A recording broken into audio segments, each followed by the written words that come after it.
Hi friends, అందరికీ నమస్కారం. Welcome to my channel. ఈరోజు మన ఛానల్లో మరొక కొత్త రెసిపీ వచ్చేసి ఎగ్ బిర్యానీ ఎలా చేయాలో చూద్దామండి.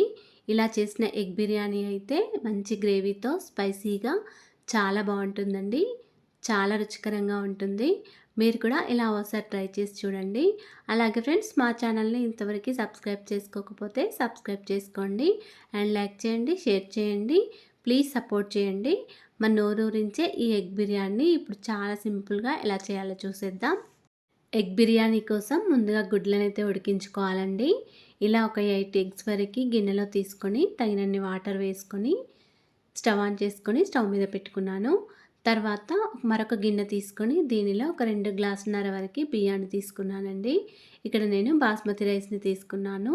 మీరు కావాలనుకుంటే నార్మల్ రైస్ అయినా తీసుకోవచ్చు. ఈ బియ్యం వచ్చేసి ఒక 700 గ్రామ్స్ వరకు ఉంటాయండి. ఈ బియ్యాన్ని ఒక 2 టైమ్స్ వరకు శుభ్రంగా వాష్ చేసుకొని మళ్ళీ దీనిలో ఒక 4-5 గ్లాసుల వరకు వాటర్ వేసుకొని పెట్టుకోవాలి.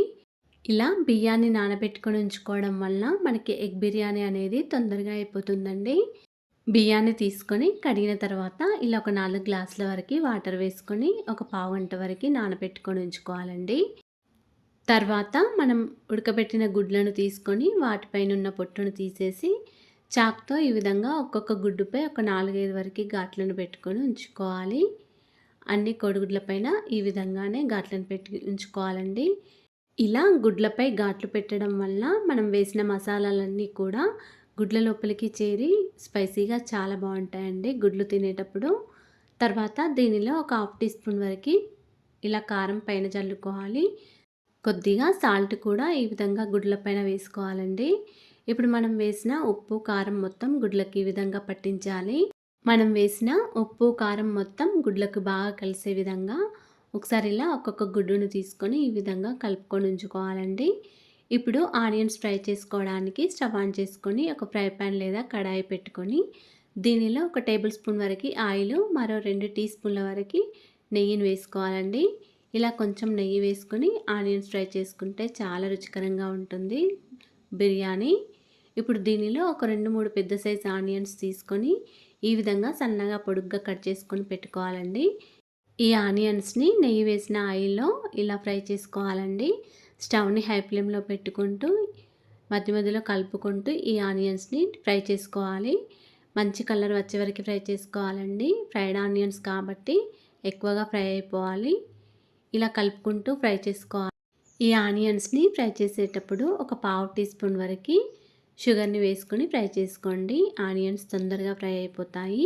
ఈ ఆనియన్స్ ఫ్రై అయ్యేలోపు మనం నానబెట్టి ఉంచుకున్న బియ్యంని స్టవ్ ఆన్ చేసుకొని స్టవ్ మీద పెట్టుకోవాలండి ఈ గిన్నెను. ఇప్పుడు దీనిలో ఒక 2-3 వరకు పచ్చిమిర్చి ఈ విధంగా పొడుగ్గా కట్ చేసుకొని వేసుకోవాలి. తర్వాత ఒక 2 వరకు దాల్చిన చెక్క ముక్కలు, 2 వరకు అనాస మొగ్గలు, మరొక 2 వరకు మరాఠీ మొగ్గ, కొంచెం మరాఠీ పువ్వు, కొద్దిగా షాజీరా, ఒక 3 వరకు లవంగాలు, ఒక 3 వరకు యాలకులు ఈ విధంగా పొట్టు తీసుకొని వేసుకోవాలండి. తర్వాత కొంచెం జాపత్రి కూడా వేసుకోవాలి. తర్వాత 2 వరకు బిర్యానీ ఆకులు వేసుకోవాలి. ఒక టీ స్పూన్ వరకు నెయ్యిని కూడా వేసుకోవాలి.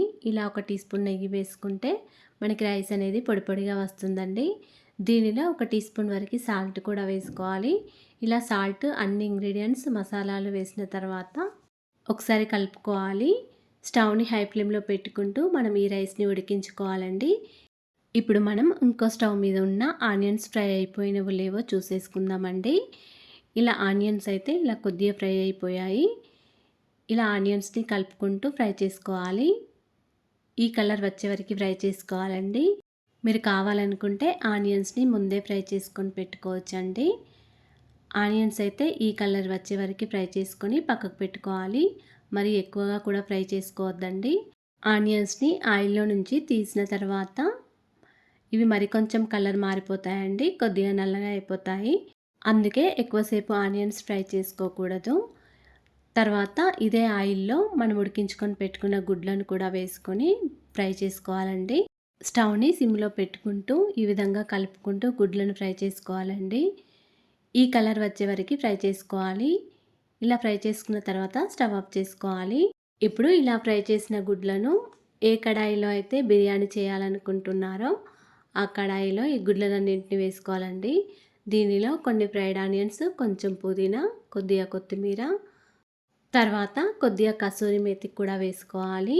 ఇలా కసూరి మేతి వేయడం వల్ల ఫ్లేవర్ చాలా బాగుంటుందండి. తర్వాత ఒక 6 టీ స్పూన్ల వరకు పెరుగును వేసుకోవాలి. ఒక కప్పు వరకు పెరుగును తీసుకోండి. ఇక్కడ నేనైతే స్పూన్తో వేశాను కాబట్టి ఒక 6-7 టీ స్పూన్ల వరకు పెరుగును వేశాను.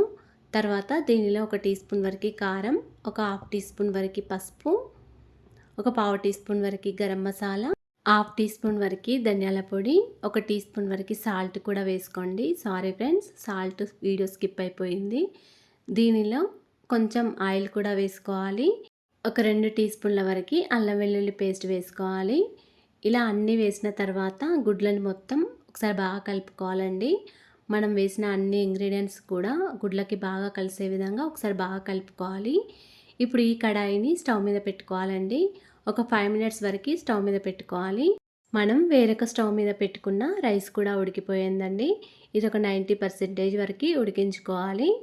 ఇప్పుడు ఈ గుడ్లలో ఈ రైస్ని వేసుకోవాలండి. స్టవ్ ఆఫ్ చేసుకున్న తర్వాత ఈ రైస్ని మనం గుడ్ల గ్రేవీ పైన వేసుకోవాలి. ఇలా ఒక లేయర్ లాగా సగం రైస్ని వేసుకోవాలండి. ఇలా కొద్దిగా సమానం అనుకుంటూ ఒక లేయర్ లాగా వేసుకోవాలి. ఇప్పుడు దీనిపైన కొన్ని ఫ్రైడ్ ఆనియన్స్, కొంచెం పుదీనా, కొద్దిగా కొత్తిమీర, ఒక టీ స్పూన్ వరకు నిమ్మరసం కూడా వేసుకోవాలి. ఒక 2 టీ స్పూన్ల వరకు నెయ్యిని వేడి చేసి అందులో ఒక టీ స్పూన్ వరకు పసుపు వేసుకోవాలండి. ఈ పసుపు కలిపిన నెయ్యిని ఒక టీ స్పూన్ వరకు పైన చల్లుకోవాలి. తర్వాత మిగిలి ఉన్న రైస్ని మొత్తం మరొక లేయర్ లాగా వేసుకోవాలండి. రైస్ని మొత్తం వేసిన తర్వాత ఈ విధంగా సమానంగా అనుకుంటూ చూసుకోవాలి. తర్వాత దీనిపైన కొంచెం పుదీనా, మళ్ళీ కొంచెం కొత్తిమీర, అదేవిధంగా ఫ్రైడ్ ఆనియన్స్ కూడా వేసుకోవాలి. పసుపు కలుపుకున్న నెయ్యిని మరొక టీ స్పూన్ వరకు పైన వేసుకోవాలండి. ఈ విధంగా అన్నీ వేసిన తర్వాత దీనిపైన మూత పెట్టుకొని స్టవ్ ఆన్ చేసుకొని స్టవ్ని సిమ్లో పెట్టుకొని ఒక 15 మినిట్స్ వరకు ఉంచుకోవాలండి. 10 to 15 మినిట్స్ వరకు ఉంచుకోవాలండి. ఎక్కువసేపు కూడా అవసరం లేదు. ఇక్కడ నేనైతే ఒక 10 మినిట్స్ తర్వాత స్టవ్ ఆఫ్ చేసుకున్నానండి. 10 మినిట్స్ తర్వాత మీకు చూపిస్తున్నాను. రైస్ అయితే చాలా పొడి పొడిగా చాలా బాగా వచ్చిందండి. అంతేనండి, ఎంతో టేస్టీగా ఉండే ఎగ్ బిర్యానీ రెడీ అయిపోయింది. ఇప్పుడు దీన్ని ప్లేట్లోకి సర్వ్ చేసుకోవడమే. ఇలా చేసిన ఎగ్ బిర్యానీ అయితే చాలా రుచికరంగా ఉంది. మీరు కూడా ఇలా ఒకసారి ట్రై చేసి చూడండి. రైస్ చూడండి ఎంత పొడి పొడిగా చాలా బాగా వచ్చిందండి. అలాగే ఫ్రెండ్స్, మా ఛానల్ని ఇంతవరకు సబ్స్క్రైబ్ చేసుకోకపోతే సబ్స్క్రైబ్ చేసుకోండి అండ్ లైక్ చేయండి, షేర్ చేయండి. ప్లీజ్ సపోర్ట్ చేయండి. ఈ వీడియో కనుక నచ్చినట్లయితే ఒక లైక్ చేయండి. Thanks for watching. ధన్యవాదములు.